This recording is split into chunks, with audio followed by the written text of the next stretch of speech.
Hello guys, let's talk about the consent is T, GD&T, geometric dimension and tolerances. Various tools we are discussing: consent is T, parallelism, flatness, perpendicularity, symmetric, and cylindricity and straightness. Various tools that are help to get the job interviews in a manufacturing sectors, particularly for the turn part in a manufacturing sector, for CNC, VMC, milling.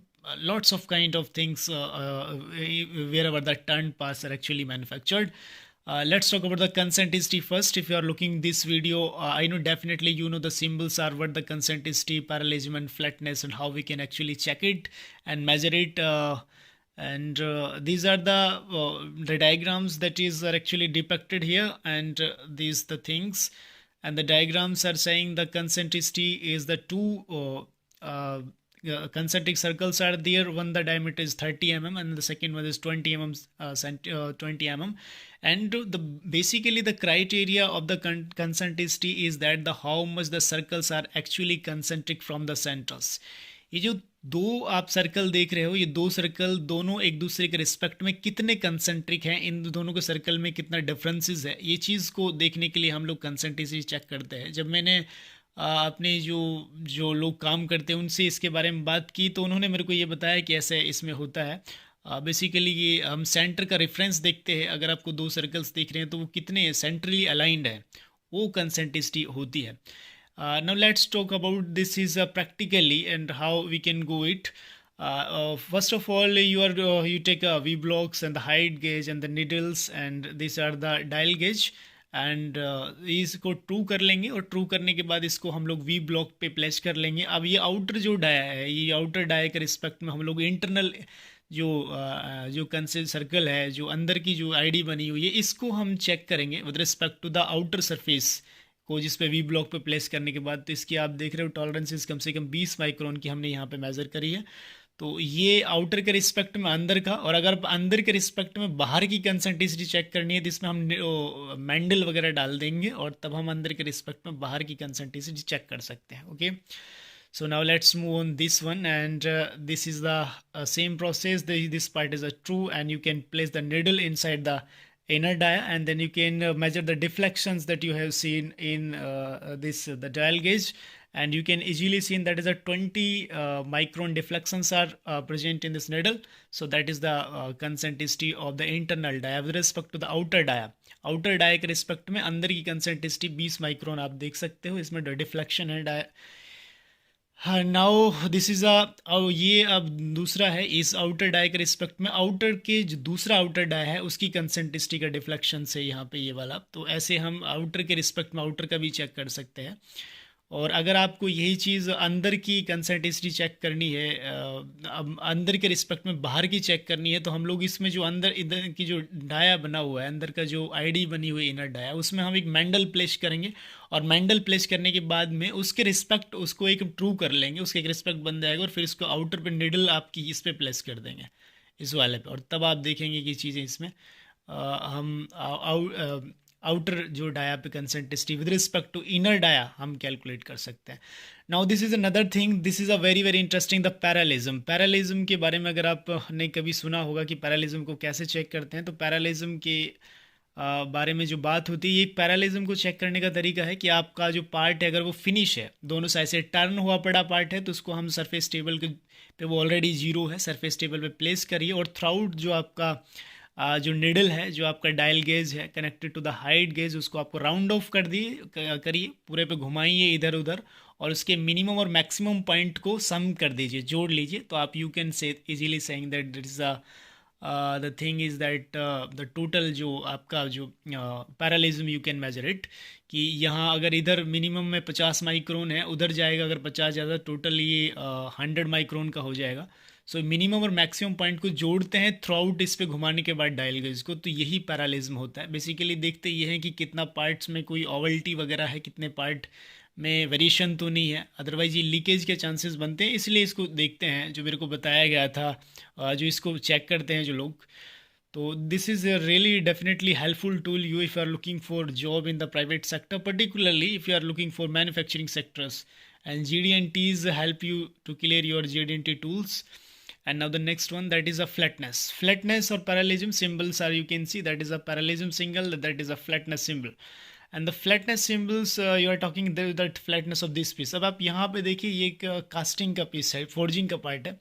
Forging का अगर ये part है तो दूसरी side से turn नहीं है, turn होता तो हम इसको नीचे सरफेस टेबल पे प्लेस कर सकते थे. अब हम इसके क्या करेंगे, क्योंकि इसको ट्रू नहीं कर सकते, रख नहीं सकते. So what we can do in this thing, so we need to do the two important things कि हम इसको किसी स्क्रू गेज पे रखेंगे और स्क्रू गेज पे रख के 3 पॉइंट को जीरो करेंगे और 3 पॉइंट पे फिर उसकी रीडिंग्स नोट करेंगे और वही हमारा जो होगा वही हमारा फ्लैटनेस होगा. और ये जैसे हमने 3 पॉइंट यहाँ पे इसको सर्कल कर लिया बाई जो परमानेंट मार्कर से, और इन 3 पॉइंट को हम लोग जो स्क्रू गेजेस होते हैं उस पर रख के जीरो करेंगे और फिर उसको थ्राउट चेक करेंगे इस तरह. यहाँ पे थ्राउट नहीं चेक करेंगे, सिर्फ 3 पॉइंट पे उसको देखेंगे और उसका वेरिएशन देखेंगे 3 पॉइंट पे कितना डिफ्लेक्शन हमारे डायल गेज में शो होता है. जैसे यहाँ पे 50 माइक्रोन का डिफ्लेक्शन हमने नोट किया था, जो इसे चेक कर रहे थे तो उन्होंने मेरे को बताया कि 50 माइक्रोन के आसपास में इसमें डिफ्लेक्शन आता है. तो ये चीज़ ऐसे जब आपका फोर्जिंग का पार्ट है, बिकॉज नीचे से ये टर्न नहीं हुआ है, नीचे से ये फ्लैट नहीं है और परफेक्टली ट्रू नहीं है, तो हम इसको एक स्क्रू गेज का यूज़ करके उस पर प्लेस करेंगे और तब आप इसको देख सकते हैं कि उसकी जो फ्लैटनेस है वो क्या है. तो ये एक पॉइंट पे यहाँ चेक कर लिया, दूसरे पॉइंट पे यहाँ चेक कर लिया, फिर तीसरे पॉइंट पे वहाँ चेक कर लेंगे.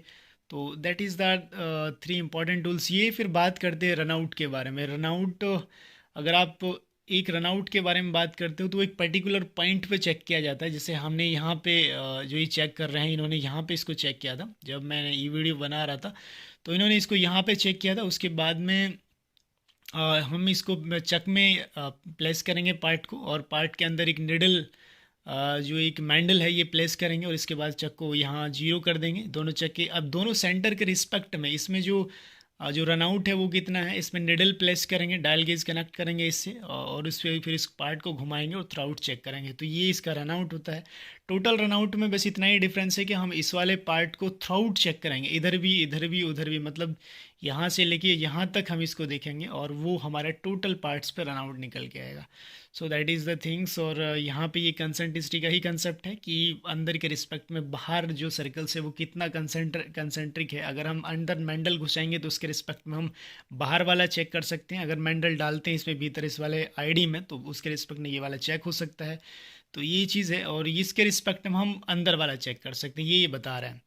तो ये हमारा सिंपल है कि मैं आपको बता रहा कि पैरेलिज्म अगर आपको चेक करना है तो आप सिंपली सरफेस टेबल पर रखिए और पैरेलिज्म चेक कर सकते हैं. लेकिन अगर फ्लैटनेस चेक करनी है तो फ्लैटनेस को इस तरह हम चेक करेंगे, मतलब एक जो फ्लैटनेस को चेक करने का तरीका है कि वो स्क्रू गेज पे प्लेस करेंगे और स्क्रू गेज के प्लेस करके 3 पॉइंट जीरो करके हम लोग जो हैं जो फ्लैटनेस जो है हमेशा चेक होती है.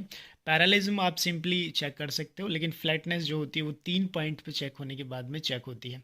इसके बाद वही चीज़ है कि कंसेंट्रिसिटी, जैसे यहाँ पे मैं बता रहा था कि मैंडल को प्लेस कर सकते हैं. ये अब अंदर आईडी के रिस्पेक्ट में बाहर जो सर्कल बना हुआ है इसमें कितना कंसेंट्रिक है ये चीज़ ये देख रहे हैं इसमें. So that is are very, ये डिफ्लेक्शन इसमें 20-30 माइक्रोन के आसपास का डिफ्लेक्शन सो हो रहा है. ये परपेंडिकुलरिटी है, गेज है बेसिकली, उसे स्लैंट करना है, किसी भी इसको इस पर रखना है. You can check the perpendicularity by using of these gauges. So that is the tools, the object GD&T, geometric dimension, and the tolerance that help you to get the job for the many interviews, and hope so it will all help you whenever you are got the opportunities to face any interviewer in a particular industry, particularly in the manufacturing industry who manufacture the turn part or automotive parts. And that is a very very interesting tools, and that is all. I hope so you understand what I am telling here. And some of the two things are very very interesting, and that is the flatness and the parallelism. Flatness is a very very simple, and you can flatness use the 3 screw gauges and true the part on at the 3 points, and then you can check the variation at the on the 3 points where you true the 3 points. जहाँ पे आपने 3 points को zero किया है उन्हीं 3 points पे आपको variation देखना है, तो वो आपका फ्लैटनेस होता है. Parallelism is that the things throughout the parts you can check the parallelism होता है. जहाँ पे आपको थ्रू आउट पार्ट को चेक करते हैं वो पैरेलिज्म के नाम से जाना जाता है. सो that is the things. I hope you understand what I am talking. Today's lecture, it is all help you to get the job in the interviews.